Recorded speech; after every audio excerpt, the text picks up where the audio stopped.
All right. We're trying to find this this next spot which Dave's told us about. As you can imagine, you look, it's a bit of a rabbit's warren. Bit lost. Let's just see if we can sort of work our way through.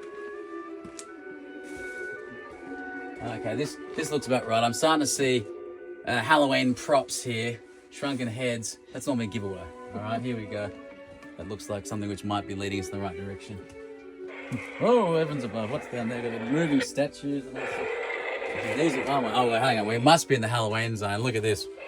Creepy ghost paintings. Here, oh my God, what's this terrifying thing? There he is. There I am. The Phantom. That's right. I'm the master of mayhem. Yeah, there he is. Alrighty, so Dave, we are in the area now where you store a lot of your good Halloween props. Right, because... Let's talk about it. Well, I ran haunted houses for decades, okay? I ran a haunted house called the Dungeons of Darkness and Doom, and it was about the Evil Hill family. Yeah. And then when I decided to get out of that and get into SuperMonsterCity, I thought, well, I can't throw all this cool stuff away. Yeah. And so it all came down here to live with me. And so the best of the best of the latex guys, the monster guys, the figures, the scary nightmare guys, they're all down here. And so when I come down the stairs, I kind of, say hi to everybody. Here's a guy. Yeah, here we go. So stuff like this have been terrifying children for how long? At least 20 years. 20 years. There Yeah, we go. and so some of their sensors, this poor guy used to have a life, He's dead we now. get He used to bang like a zombie monkey Yeah. should. And I had props from old theaters that I got when they went out of business. I've got, here we go. Here's a nice light you can carry around with you, and then you just go. Okay. Yeah.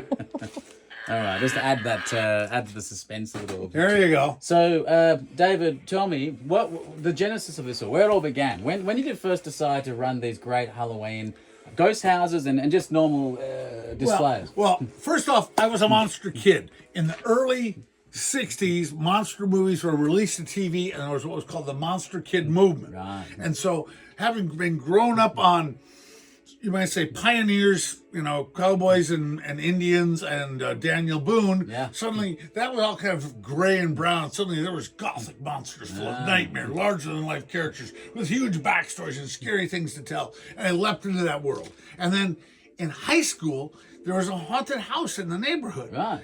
There was a big charity fundraiser thing, and so I got dragged in by my friends.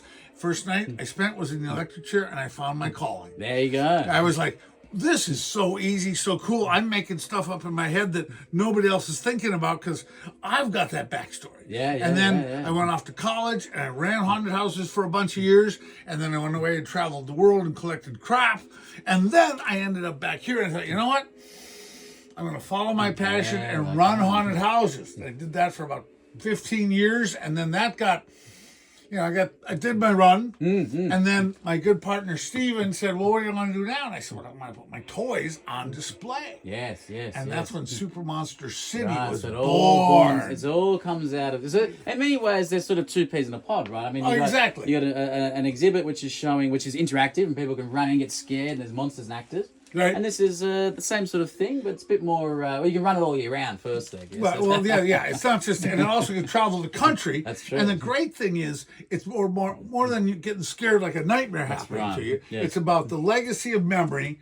You're remembering the past, and it's all about the future.